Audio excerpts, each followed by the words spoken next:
Ever wondered why laughter sounds the same in all languages? Just think about it. No matter where you are on this beautiful blue marble we call Earth, a hearty chortle or a soft giggle is universally recognized. It's the symphony of joy that transcends borders, cultures, and languages. Welcome, dear listeners, to our global exploration of humor. Yes, we're talking about those spontaneous eruptions of joy, those delightful expressions of amusement that are as diverse as the people and places they originate from. Let's start with a simple truth. Laughter is the one language we all speak. It's our shared soundtrack of happiness, a melodious echo of our shared humanity. You see, humor is a common thread that weaves through the tapestry of human existence. It's an essential part of our lives, acting as a social glue that holds us together, a balm that soothes our worries, and a spark that ignites connections. In the next few moments, we're going to hop, skip, and jump across continents, diving into a world of laughter and lightheartedness. We'll explore different countries and their unique takes on humor. From the sophisticated wordplay of the French to the quirky slapstick of the Japanese, from the dry wit of the Australians to the self-deprecating humor of the Canadians, and the colorful ironies of India. Each corner of the world has its own special way of tickling the funny bone, and we're here to uncover them all. So, are you ready for a whirlwind tour of worldwide wit? Ready to learn why the French might laugh at a faux pas? Or why a Japanese person might find humor in a jumbled mix-up? Curious about what makes an Aussie chuckle? Or what tickles a Canadian's funny bone? Or what causes an Indian to burst into fits of laughter? Well, then you're in for a treat. Because humor, my dear friends, is the shortest distance between two people. It's the universal language of connection, a shared experience that brings us closer together. So, buckle up as we embark on our laughter-filled journey around the world.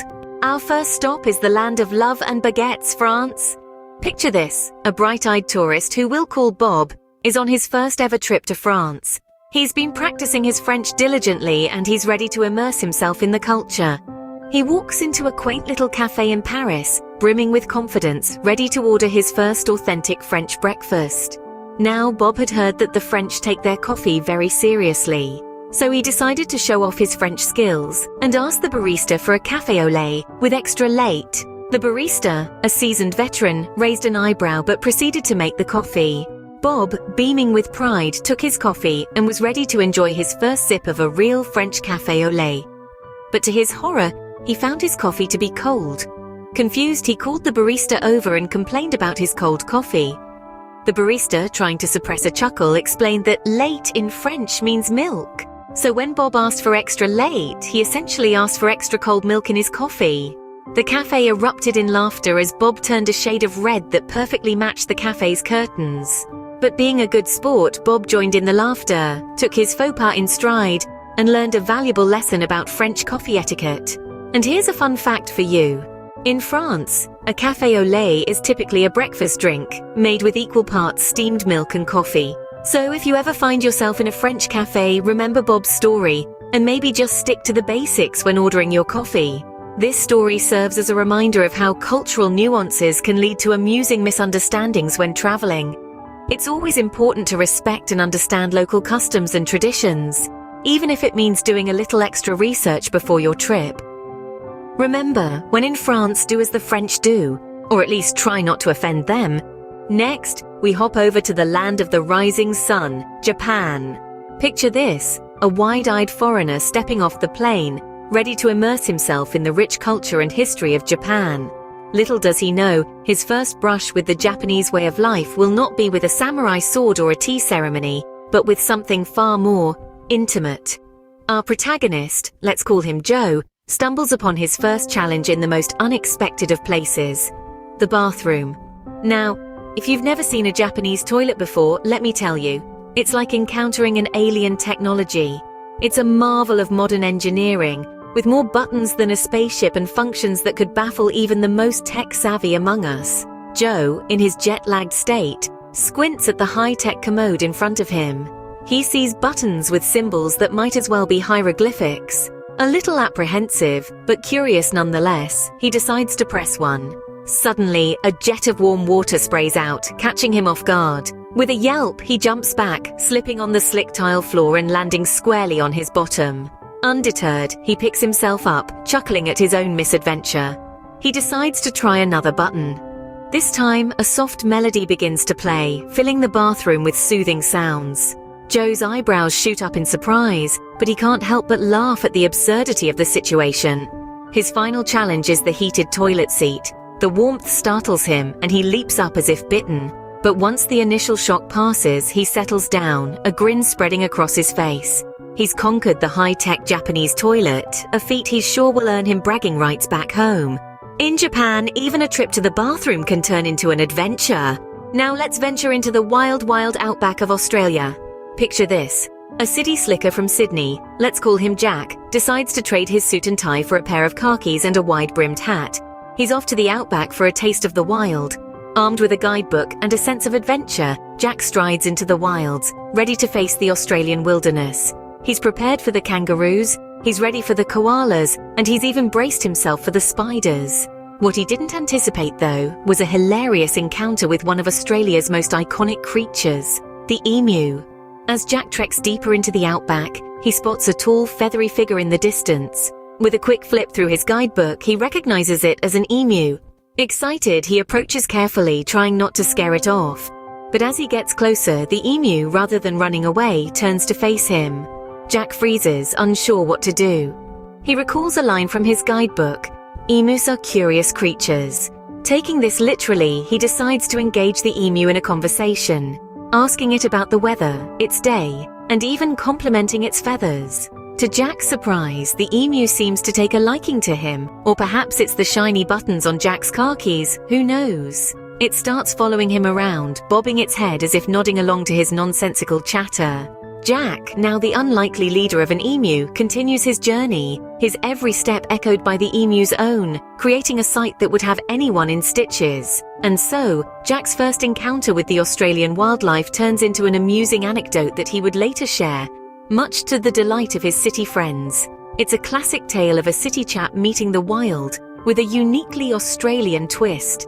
In Australia, it seems the wildlife are just as friendly as the locals. Heading north, we find ourselves in the land of maple syrup and friendly faces, Canada. But don't let the warm smiles fool you. Navigating the Canadian vernacular can be a bit of a sticky wicket, eh? Let's take a trip down memory lane with our dear friend, an American tourist named Bob. Bob, bless his heart, is a bit of a newbie when it comes to understanding Canadian slang. His first encounter with the Canadian lingo left him, shall we say, a tad befuddled. One chilly afternoon, Bob is wandering around Toronto when a kind-hearted local, seeing Bob's red nose and chattering teeth, offers him a toke. Now, Bob, being a good old boy from Texas, thinks a toke is something you do when you're roasting marshmallows over a campfire. He gives the Canadian a puzzled look and politely declines, insisting he's already had lunch. Later that day, Bob is at a hockey game when he overhears a fan shouting about a hoser. Bob's mind immediately jumps to garden equipment. He spends the rest of the game scanning the ice for rogue sprinklers. Then comes the piece de resistance. Bob's in a pub, and the chap next to him asks if he's ever ridden a loony. Bob, now utterly bamboozled, wonders if Canadians have a special breed of crazy horses. You see, in Canada, a toque is a knitted winter hat, a hoser is a playful term for a Canadian, and a loony, well, that's just their $1 coin. Oh, Bob, bless your heart. You've given us quite the chuckle with your misinterpretations. But don't worry, you're not alone. The Canadian lingo has left many a tourist scratching their heads. So, the next time you find yourself in the Great White North, remember, if a Canadian offers you a toque, they're not trying to cook you. Finally, we land in the vibrant and diverse country of India. We're diving headfirst into a world of colour, chaos and curry, where the ironies are as hot and spicy as the food. Picture this. A young backpacker, let's call her Lucy, embarks on her first journey to India, a place she's only seen in travel documentaries and Bollywood movies. She's thrilled by the prospect of immersing herself in the exotic culture and, of course, the tantalizing cuisine.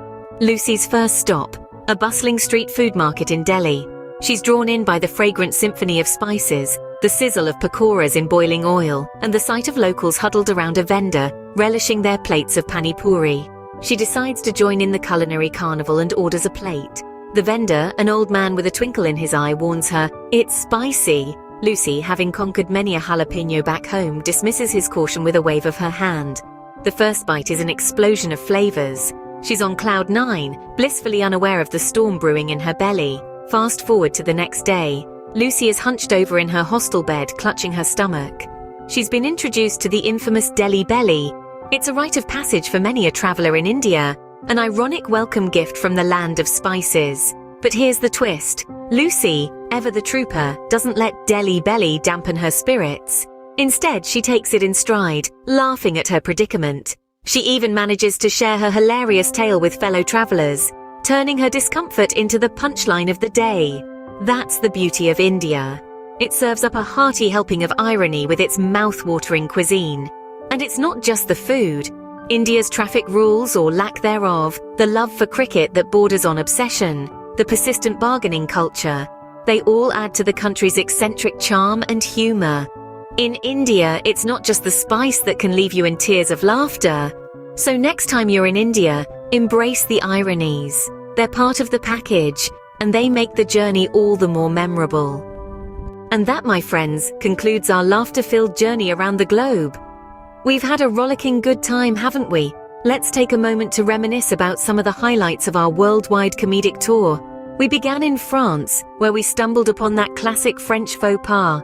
Who knew that a simple misunderstanding about cheese could lead to such hilarity? Oh, the French and their fromage. It's a tale as old as time, and one that still brings a smile to our faces. From there, we jetted off to Japan, diving headfirst into a jumble of jocularity. The mix-up at the karaoke bar, the sushi conveyor belt calamity, the sumo wrestler in a tea ceremony. Oh, the laughter was truly contagious. The beauty of Japanese humor lies in its subtle absurdities, doesn't it? Then we hopped over to Australia, a land of sun, surf, and side-splitting shenanigans. The kangaroo mistaken for a dog, the barbecue gone awry, and the boomerang that just wouldn't return. These amusing antics gave us a belly-aching chuckle. Our journey then took us to Canada, a place where comical conundrums abound. The hockey puck mix-up, the maple syrup mishap, and the overly polite moose. All of these moments brought us laughter and a newfound appreciation for Canadian humor. We wrapped up our journey in India, a land of color, chaos, and ingenious ironies. The rickshaw race, the Bollywood dance-off, and the spicy curry challenge. These moments of mirth gave us an insight into the humor that thrives amidst the hustle and bustle of Indian life. Humor, my friends, is the universal language that binds us all. It's found in every corner of the globe, in every culture, and in every misunderstanding and faux pas. It's in the everyday moments and the grand gestures, the subtle ironies, and the blatant absurdities. Remember, no matter where you are in the world, a good laugh is never lost in translation.